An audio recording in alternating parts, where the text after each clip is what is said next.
The hum inside the cabin had a way of making time feel softer, like the air itself was padded. Overhead bins were closed, windows half lowered, and the faint scent of brewed coffee mixed with recycled air. She walked down the aisle with the practiced balance of someone who had learned the rhythm of turbulence long ago. People looked at her only when they needed something. Otherwise, she was invisible, a moving part of the airplane, like the wing or the latch on a tray table. She liked it that way. She had not planned to be anyone else's hero. Her plan was simple: work the route, land, call her mother, sleep, wake up somewhere. Another version of morning existed above a different continent. Life in the sky had turned the calendar into something abstract. Days were less important than flights. Boarding groups, manifests, the sounds of engines spooling up, the momentary weightlessness of takeoff. What grounded her existed 30,000 feet up. On that particular morning, the light was unusually clear. The world below looked like something drawn. Continents softened by haze. Clouds flattened out like brushed wool. The captain had said it would be an easy flight. The passengers believed it too. Relaxed posture. Shoes off, headphones on, conversations tapering into the private world that exists between a man and a small seatback screen. She checked row after row, answering small questions with small smiles. Yes, they would be serving a meal. Yes, the Wi-Fi would be available soon. Yes, the turbulence later would be light. She delivered these answers not like predictions, but like comforts. People did not board airplanes for information, they boarded for reassurance. She paused near the rear galley and glanced toward the closed cockpit door. The quiet up there had its own gravity, a sanctuary she respected without needing to see. The pilots existed like distant guardians, faceless to most but essential to all. She trusted them implicitly. It never occurred to her that trust could become action. Somewhere beyond the invisible horizon, a sound sliced through the ordinary. It didn't belong in the cabin, and yet everyone felt it the way animals sense a storm before clouds appear. A jolt passed through the fuselage, not enough to panic anyone outright, but enough to make hearts skip a beat. A baby stopped crying. Someone paused mid-sentence. It was the kind of silence where everyone waits for the voice that tells them everything is fine. The captain's voice came, measured and professional, a soft steadying hand. Ladies and gentlemen, please return to your seats and fasten your seatbelts. His calmness worked like anesthesia. People smiled nervously, obeyed, shared knowing looks. Turbulence, they mouthed, happens all the time. But she heard something else behind the calm, a thin thread of tension pulled too tight. Years in the sky had trained her ears to recognize the difference between turbulence and trouble. The instruments could be complicated, procedures intricate, but fear had one universal sound. Through the small, reinforced door came the muted echo of warning tones, the metallic heartbeat of an airplane trying to tell its crew something was wrong. She stepped closer without realizing it. Her hand brushed the edge of the galley counter, as if the plane itself had shifted slightly underfoot. The second jolt was sharper, like a sentence interrupted. Over the left wing, someone pointed with alarm. Outside, a gray shape moved too close, too fast. A military bird knifing through the same air like it had been built for a different planet. Anfa 18. Lean and predatory. Streak parallel for a moment too near. Indecipherable in intention, and gone again into a column of sky. It wasn't collision.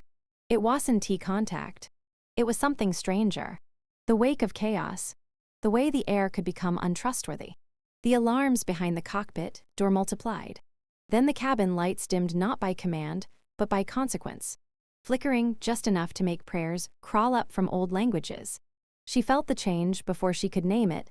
The aircraft's posture was wrong. There is a particular way an airplane behaves in confidence, and another when that confidence is shaken.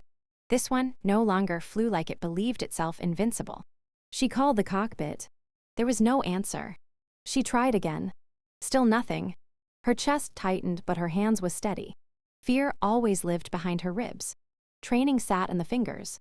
She ordered the cabin crew with a nod rather than words. They understood: secure, soothe, anchor the room full of hearts beating too fast. One attendant knelt beside an elderly man, murmuring his wife's name. Another helped a mother tighten the tiny belt around her child's waist. She went to the door and knocked the sequence she had memorized, but never truly expected to use except in drills. The kind of knocking that carried authority and plea at once. No response came back. Only the alarms answered. The door opened with the sound of seals separating, and a cold, unbreathable silence spilled out. The cockpit was washed in red and amber light. Panels blinking, oxygen masks hanging like ghostly fruit. The captain's head had tipped forward, his hand still resting near a control that no longer recognized him.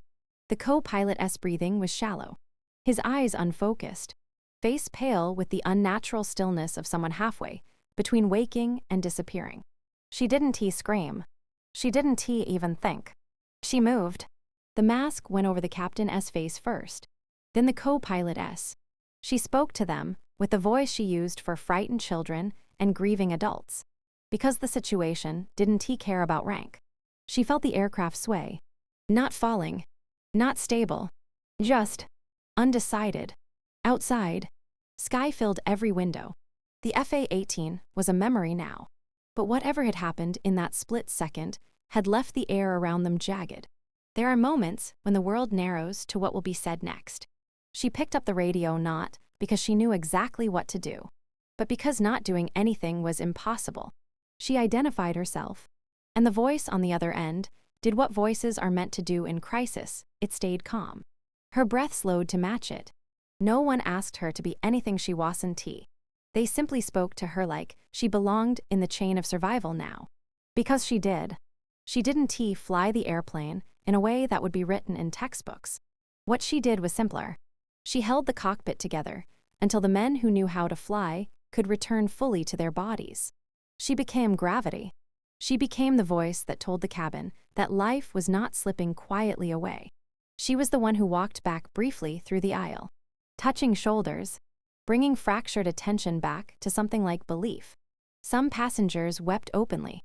Some stared fixedly at their hands, bargaining privately with whatever part of the sky listens. The engines kept speaking in their deep, ancient language, two enormous promises bolted to a fragile tube full of stories. The smell of recirculated oxygen filled every breath. The co-pilot blinked back into himself slowly, as if surfacing from deep water, and she was there with him when his eyes focused, when his training returned like muscle memory, slipping back into its rightful place. The ground drew nearer, not by fall but by decision. The long descent felt endless. Each minute, a lifetime folded into a smaller one. She could feel the weight of 200 souls without needing to count a single face. When the runway finally lifted up to meet them, it wasn't a gentle kiss, but it was honest. Tires screamed their relief, and the entire metal body shuddered like something waking from a bad dream. Applause broke without permission. People cried in a language every culture knows, relief that arrives so suddenly the body can hold it properly.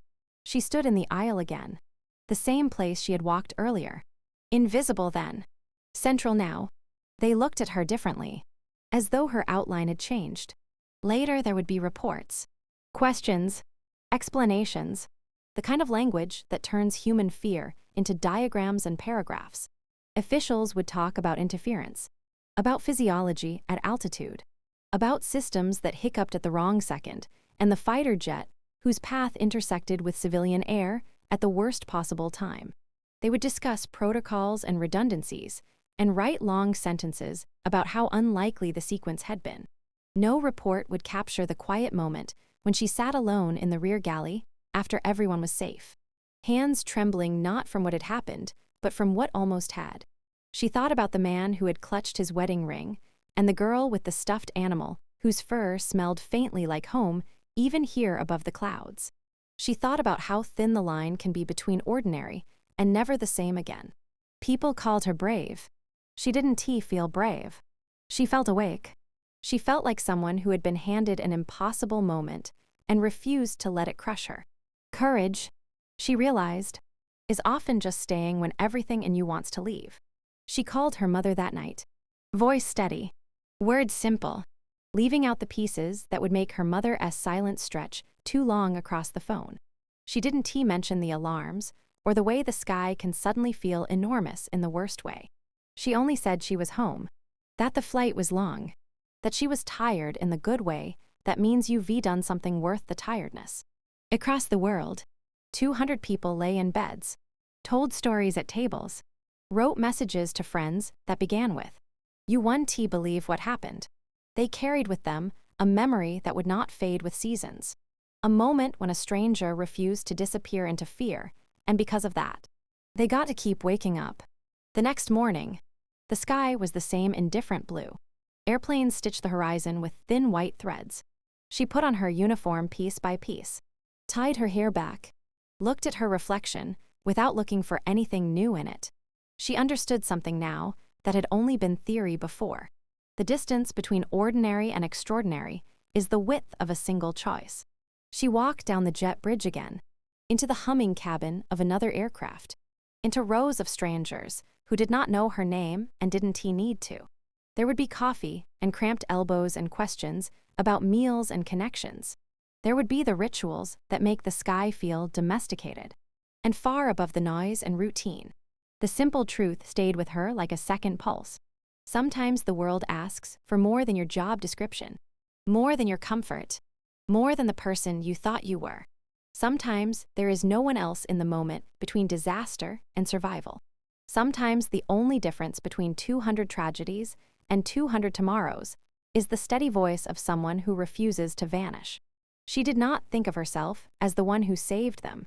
She thought of the hands she held, the voices she matched, the pilots who came back to themselves, the aircraft that listened just long enough to be guided home. But somewhere in the quiet between flights, she allowed one thought to settle without argument. When everything asked her to be afraid, she chose to act. And because she did, 200 lives continued outward like ripples nobody can measure, birthdays yet to be celebrated, words yet to be spoken, laughter that had almost never existed. The sky kept its mysteries. The engines kept their thunder. Life, interrupted, resumed.